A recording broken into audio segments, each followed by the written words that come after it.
হলুদের ভিডিও ট্রেন্ডিংয়ে চলে, তাই এখন আমরা শুরু করব, ওটা পরীক্ষা করবো আসলে কতটুকু সত্য। আমরা দুইটা গ্লাস নিয়েছি, আরেক কথা বলছি না, দুইটা গ্লাস নিয়েছি, একটাতে হলুদ দিব আর একটাতে ট্যাঙ্ক দিব, দেখা যাক কোনটাতে কীরকম হয়। আর আপনাদের জন্য এটা হচ্ছে লাইট দিয়ে, সবাই মোবাইল দিয়ে করে, আমরা আজকে লাইট দিয়ে করবো, তো তাই একটু অন্যরকম সিস্টেম করেছি। এটা হচ্ছে অত্যাধুনিক একটা লাইট, দেখতে পাচ্ছেন, এই লাইট দিয়ে করবো তো আজকে, তাই আপনাদেরকে দেখানো হবে কিভাবে আমরা জিনিসগুলো করব। তাহলে যাই হোক, আমরা কাজে চলে যাই। প্রথমে লাইটটাকে এভাবে জ্বালাই দিলাম, দেখতে পাচ্ছেন আপনারা। লাইটগুলোকে জ্বালাই দেওয়ার পরে তারপরে হচ্ছে এই গ্লাসটা এভাবে রাখলাম, দেখা যাক আলোটা কেমন দেখায়। তারপর হচ্ছে দেখতে পাচ্ছেন একটা গ্লাসের মধ্যে পানি দেওয়া হলো, দেখতে পাচ্ছেন পানি দেওয়া হলো, হ্যাঁ প্রচুর পরিমাণে পানি দেওয়া হলো। এবার নেওয়া হলো হলুদ, এটা এখানে হচ্ছে হলুদ আর এটা হচ্ছে ট্যাং। প্রথমে আমরা হলুদ দিয়ে টেস্ট করি, দেখি। লাইটকে অফ করে দে, লাইটটা অফ করতে হবে যেহেতু ওই মুরগি অফ করে দেয়া জানি আলো। দেখতে পাচ্ছেন আপনারা,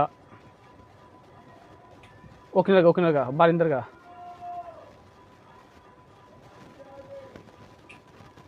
এই দেখতে পাচ্ছেন, দেখতে পাচ্ছেন। এবার হলুদ দিয়ে দেখি যে আসলে কেমন হয়।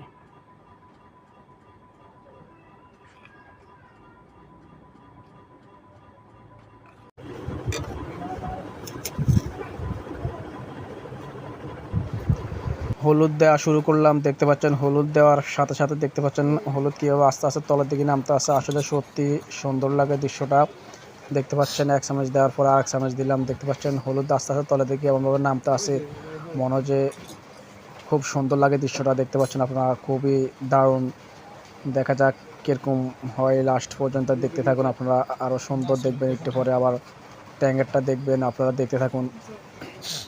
দেখতে পাচ্ছেন হলুদ কীভাবে নামতে আসে তলের দিকে। এবার চামচ দিয়ে হালকা একটু লাড়া দেওয়ার পরে বড় একটা শাক নেমে গেল, দেখতে পাচ্ছেন। চামচ দিয়ে হালকা এবার লাড়া দিয়ে দেখি, দেখছেন হালকা লাড়া দেওয়ার পরে মনোযোগ ভিতরে ভূমিকম্প শুরু হয়ে গেছে, দেখতে পাচ্ছেন কীরকম ঘুরতে আসে রাউন্ডের সাথে, খুব লাড়াছাড়া দিতে আসে, খুব ভালো লাগতেছে। দেখতে পাচ্ছেন চামচের লাড়ার লগে এগুলো সব মিক্স হয়ে গেছে। তারপরে আরও একটা ভিডিও করলাম হলুদের, দেখি এবার কীরকম, এবার অন্য সিস্টেমে করতে আসি, মোবাইলের উপরে রাখি। এতক্ষণ রাখছি লাইটের উপরে, এখন করতে আসি মোবাইলের উপরে রাখি, দেখি এবার দৃশ্যটা কেমন হয়। লাইটের উপরে একরকম দেখা যাচ্ছে, এবার মোবাইলের উপরে দেখা যাচ্ছে কীরকম দেখা যাচ্ছে না, মোবাইলের উপরে তো মোটামুটি সুন্দর দেখা যাচ্ছে, দেখতে পাচ্ছেন।